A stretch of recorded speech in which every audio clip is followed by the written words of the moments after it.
You know, if anybody had told you a year ago that you would have been ... well, I just didn't think I was going to see this.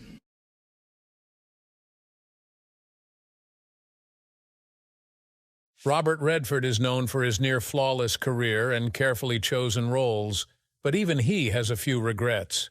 In 1980, he made a film that looked promising on paper, but turned into something he'd rather forget. And according to those close to him, it all had to do with her. So what really happened behind the scenes? And why does Redford still avoid talking about it? Join us as we dive into the untold story behind the movie Robert Redford wishes he never made. The making of Robert Redford. Robert Redford was born on August 18, 1936 in Santa Monica, California. His father was a milkman who later worked as an accountant, and his mother was a homemaker. Redford grew up in a working-class neighborhood and lived a fairly modest life in his early years. Although he was raised in sunny Southern California, his childhood wasn't all easy. He struggled with discipline in school and didn't always get along with authority figures. Teachers described him as intelligent but stubborn. He had a creative side even then, but he didn't always follow the rules. Redford's mother, who passed away when he was just a teenager, encouraged his artistic interests. Her death deeply affected him, and some say it helped shape the more serious and private personality he would develop as an adult. He felt different from others around him, even as a kid. This feeling stayed with him and later showed up in his work and the way he dealt with people in the film industry. He always wanted to do things his own way, and he was not afraid to stand his ground. In his early adulthood, Redford went through a bit of a rebellious phase. He briefly attended the University of Colorado, but dropped out due to poor grades and too much partying. After that, he traveled to Europe, then returned to the U.S. and enrolled in the American Academy of Dramatic Arts in New York. There, he began to take acting seriously. He also studied painting at the Pratt Institute, but it was the stage that eventually drew him in. His first real success came on stage. In the early 1960s, Redford starred in Neil Simon's Barefoot in the Park on Broadway. The play was a hit, and Redford's performance earned him recognition. Audiences liked his charm, good looks, and natural style. This opened doors in television, where he appeared in various anthology series and dramas. He quickly gained a reputation for being thoughtful, reliable, and serious about his work. Redford's big break in film came in 1969, when he was cast as the Sundance Kid in Butch Cassidy and the Sundance Kid, alongside Paul Newman. This film made him a household name. The pairing with Newman was electric. Redford brought a cool, quiet intensity to the screen that balanced Newman's more playful energy. Viewers loved them together, and Hollywood took notice. Suddenly, Robert Redford was not just a rising star, he was a major force. Over the next few years, Redford solidified his place in Hollywood with a string of successful films. He starred in The Way We Were opposite Barbra Streisand, The Sting once again with Paul Newman, and All the President's Men, where he played journalist Bob Woodward. These roles showed his range and seriousness as an actor. At the same time, they also helped build the public image of Robert Redford as the golden boy of Hollywood, handsome, talented, and effortlessly charismatic. But behind that image was a man who was deeply focused on control. Redford was not just interested in acting. He wanted to be part of the creative process in every way. He paid close attention to scripts, characters, and even editing choices. He often gave feedback to directors and sometimes took it a step further. In some cases, Redford would re-edit scenes himself or suggest major changes that altered the final tone of a film. While some saw this as dedication, others saw it as controlling or overstepping boundaries. As Redford's fame grew, so did his influence. He became known for being highly selective about his roles and the people he worked with. He turned down many big films because he didn't believe in the story or didn't trust the team behind them. He wanted to work on projects that had meaning and purpose, not just box office appeal. This made him unique in Hollywood, where many actors were more focused on fame and fortune. However, Redford's perfectionism sometimes led to conflict. He clashed with producers who tried to rush him or change his vision. He didn't like to be told what to do, especially by people who didn't share his passion for storytelling. Some directors found him difficult because he had strong opinions and wasn't afraid to speak up. Co-stars who preferred a looser, more collaborative atmosphere sometimes found working with him frustrating. Redford liked structure and discipline on set, which didn't always match other actors' styles. Despite these challenges, Redford remained one of the most respected figures in the industry. His quiet confidence and sharp instincts helped him maintain control of his career, even when others tried to steer him in different directions. He also started directing, which gave him even more creative freedom. His first film as a director, Ordinary People, won him the Academy Award for Best Director. This proved that his attention to detail and strong will weren't just personality traits, they were part of his success. Redford's ability to balance public charm with private control is part of what made him so fascinating. He was never the loudest voice in the room, but he usually had the final say. People who worked with him often said they respected him, even if they didn't always agree with him. He wasn't interested in Hollywood politics or gossip. He wanted to make good films, on his own terms. Redford's rise to fame wasn't just about talent. It was about discipline, vision, and the quiet power of knowing what you want and sticking to it. He built his career carefully, avoiding scandals and protecting his privacy while staying fully involved in the work that mattered to him. But not everyone appreciated his style, and some of the biggest names in Hollywood had a hard time working with him. Love and turmoil. Robert Redford has always been known as a private and thoughtful man. While much of the world saw him as a Hollywood icon, handsome, talented, and successful, his personal life told a more complex story. Redford has been married twice, and both relationships show different sides of him. His first marriage lasted almost 3 decades, but was marked by growing distance and emotional strain. His second marriage, much later in life, seemed more peaceful and steady. Looking at these 2 marriages helps us understand Redford not just as an actor, but as a person who often struggled to balance love, fame, and his need for independence. Redford married his first wife, Lola Van Wagenen, in 1958. At the time, he was a young and struggling actor, still trying to find his place in the world. Lola was a Mormon from Utah with a strong sense of family and stability. She believed in him, supported his dreams, and stood by his side while he worked hard to build his career. The early years of their marriage were filled with hope and the kind of support that many artists need when starting out. They had 4 children together, although one of them died as an infant, a tragedy that deeply affected them both. During this time, Redford wasn't yet the famous actor everyone knew. He was taking small roles, working on stage, and slowly gaining attention in the entertainment world. Lola handled much of the home life, raising the children and giving Redford the space to focus on his work. It seemed like a good partnership. She was his foundation, and he was building something big. But things began to change as Redford's fame grew in the late 1960s and early 1970s.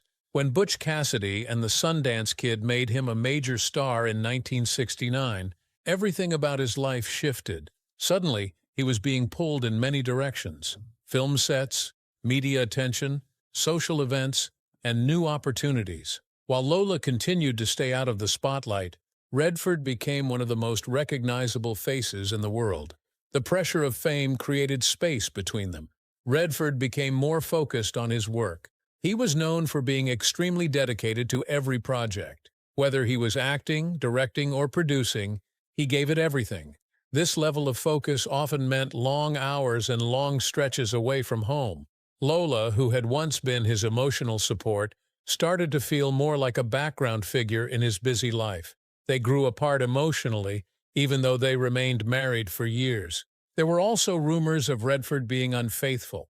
While he rarely addressed these claims publicly, some people close to him suggested that the fame, constant travel, and temptation of Hollywood made it difficult to stay fully committed. At the same time, Redford became more emotionally closed off. He was already a private man, but during these years, he became even more guarded. He didn't enjoy discussing personal matters, even with those close to him. Lola reportedly felt this distance, and it eventually took a toll on their relationship. In 1985, after 27 years of marriage, Redford and Lola divorced. The split was quiet and respectful, without any public drama. Redford continued to protect his privacy, and Lola moved on to focus on her own work in environmental and historical research. Though they had shared many years and raised a family together, the marriage had reached a point where both needed different things. Years later, Redford found love again, but in a much different way. In the mid-1990s, he met Sybil Zagers, a German-born artist who shared his interest in nature and creative expression. Their relationship began quietly and slowly. Unlike the fast-paced life he had lived during his earlier years, this time Redford took things at his own pace. They lived together for over 2 decades before getting married in 2018. Sybil was not part of the Hollywood world, and that seemed to suit Redford perfectly. She was calm, artistic, and had her own career as a painter. Their relationship was based more on mutual respect, shared values, and a slower lifestyle. By this point in his life, Redford had stepped back from the public eye. He was choosing projects more carefully, spending time at his ranch in Utah, and focusing on environmental causes. Sybil supported this life, and together they built a peaceful routine that gave Redford the privacy he always wanted. Many people noticed that Redford seemed more at ease in this second partnership. There was less pressure, less public attention, and more emotional balance. While his first marriage was filled with the energy and ambition of a man building his career, his second marriage reflected a man who had already achieved his goals and now wanted peace. Sybil provided that, and their relationship has remained strong and stable. But while his personal life found some peace later on, not all of his professional relationships were so smooth, and some of his most intense clashes were with the biggest stars in Hollywood. Paul Newman versus Redford. Robert Redford and Paul Newman created one of Hollywood's most beloved on-screen partnerships. Their chemistry in Butch Cassidy and the Sundance Kid was natural, charming, and full of energy. Audiences loved watching them play off each other, the relaxed, confident Newman next to the quieter, more serious Redford. They were different types of actors, but together they worked perfectly. Their friendship seemed effortless on screen, and the success of the film turned them into one of the most iconic duos in movie history. A few years later, they teamed up again for The Sting, which was another massive hit. It won multiple Academy Awards and further proved that Redford and Newman had something special. Fans and critics assumed the two were close in real life, and for a while they were. They shared a genuine respect for each other and enjoyed their early time working together. They even played pranks on each other during filming and laughed about their different approaches to acting. On the surface, everything looked solid, but behind the scenes, there were early signs of tension. As Redford's fame started to rise, he became more protective of his image and more involved in the creative side of filmmaking. He didn't just want to act, he wanted a say in how things were done. Newman, on the other hand, was already a major star by the 1960s and had been used to leading roles and top billing. When Butch Cassidy and the Sundance Kid came out, there was a quiet disagreement over whose name should appear first in the credits. Newman got top billing, but Redford's performance helped elevate the film, and many believed he deserved equal credit. That moment marked the beginning of a competitive dynamic between the two. As Redford moved into the 1970s, his interest in directing and creative control only grew stronger. He wanted more than just acting roles. He was interested in shaping the full story, not just playing a part in it. Newman, however, had always been the main figure in his projects. He was confident, experienced, and used to being the leader. The difference in how they saw their roles in Hollywood started to create some quiet distance between them. Although there was no public falling out, Redford and Newman worked together less and less. They didn't reunite for another film, even though fans hoped they would. Behind closed doors, their relationship became more formal. They still spoke highly of each other in interviews, and there was mutual admiration, but they didn't spend time together the way they had during their earlier years. Redford once admitted that they drifted apart as life and work took them in different directions. Later in life, Redford honored Newman after his death in 2008, calling him a great friend and a brilliant actor. It was clear the respect never faded, but the closeness they once had slowly turned into a more distant, respectful connection. Their partnership gave the world 2 unforgettable films, but the friendship itself didn't last in the same way. Next, we'll take a look at Redford's much sharper feud with a very different kind of co-star, Jack Nicholson. Feud with Jack Nicholson. In the 1970s, Robert Redford and Jack Nicholson were 2 of the biggest names in Hollywood. Both were leading men, but they couldn't have been more different. Redford was known for being calm, polished, and in control. Nicholson was loud, wild, and unpredictable. While they were never open enemies, there was clear tension between them. Their personalities, acting styles, and views on filmmaking clashed behind the scenes. The result was a quiet rivalry that lasted for years. One major moment that showed their competition came in the early 1970s when both actors were considered for the lead role in The Great Gatsby. The film was based on the famous novel by F. Scott Fitzgerald, and the role of Jay Gatsby was a highly sought-after part. Redford got the role in the end, but Nicholson was also seriously considered. According to some reports, Nicholson was frustrated by losing the role to Redford, whom he saw as too stiff or unemotional for the part. This only added to the growing distance between them. Redford, on the other hand, didn't think highly of Nicholson's behavior on and off the set. Redford preferred a professional, focused environment. He liked to rehearse, prepare, and stick to the plan. He didn't enjoy surprises on set, and he expected others to be just as serious. Nicholson had a completely different approach. He thrived in chaos. He liked to improvise, change lines, and shift the energy of a scene without warning.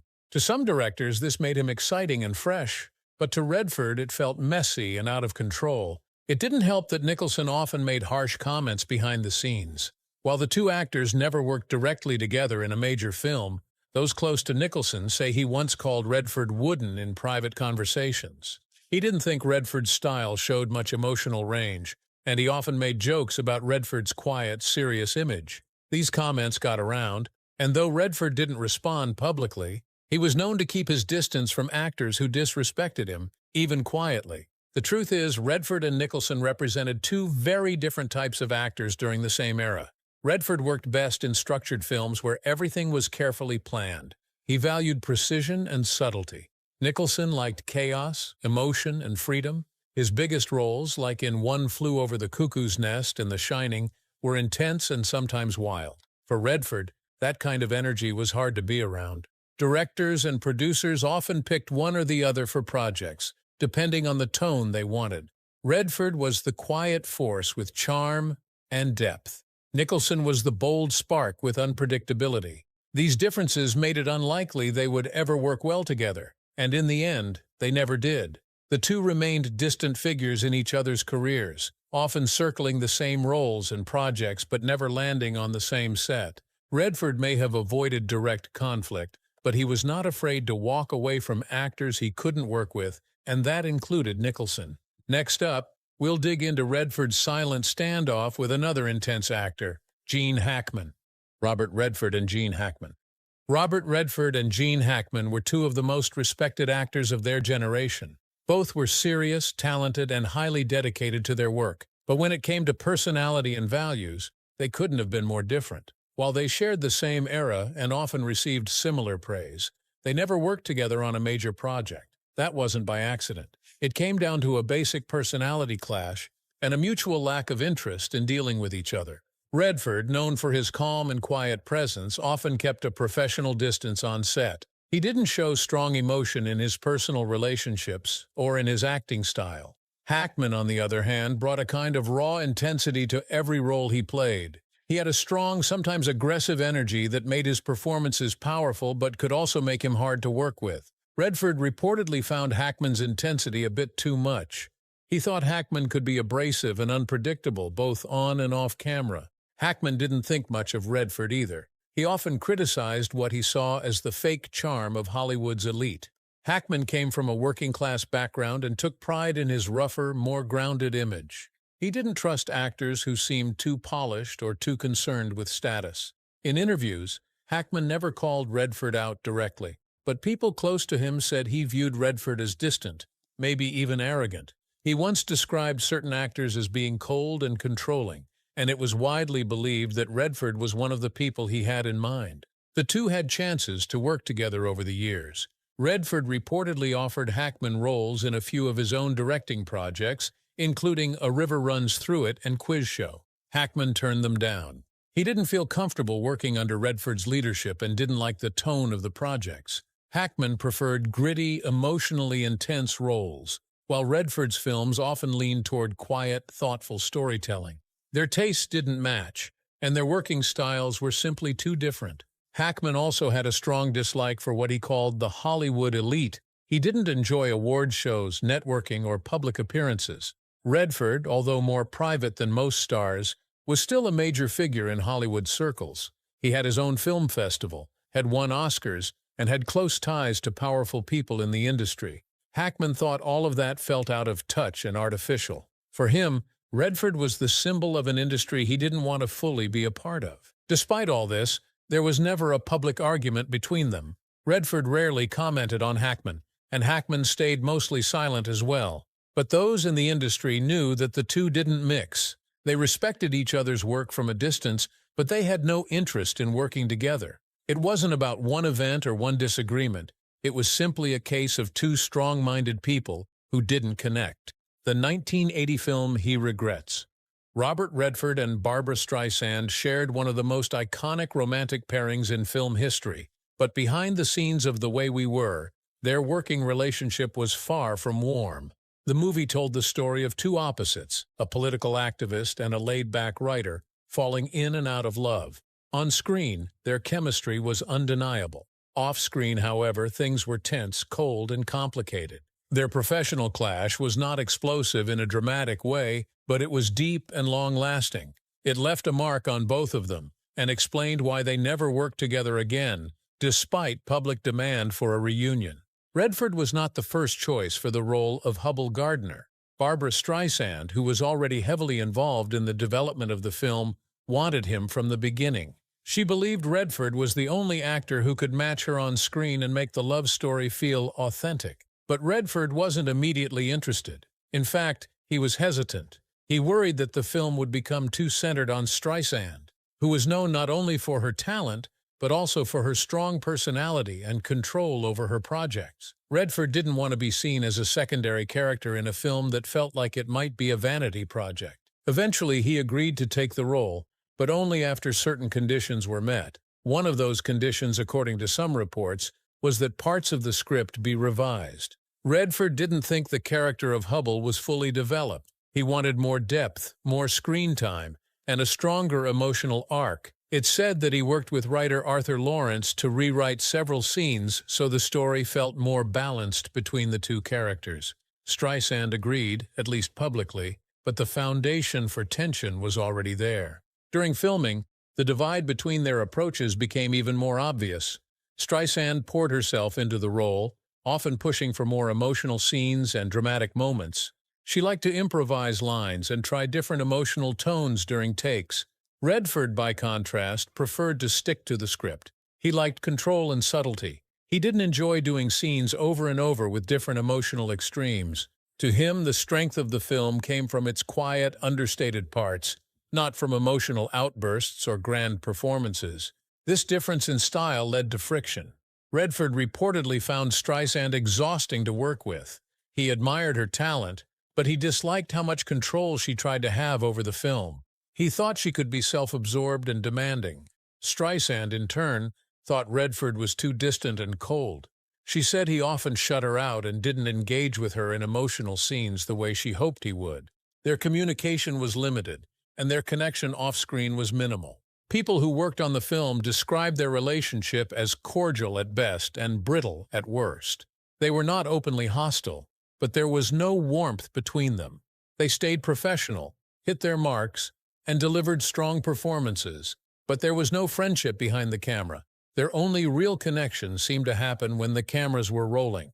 As soon as the scene was over, they went their separate ways.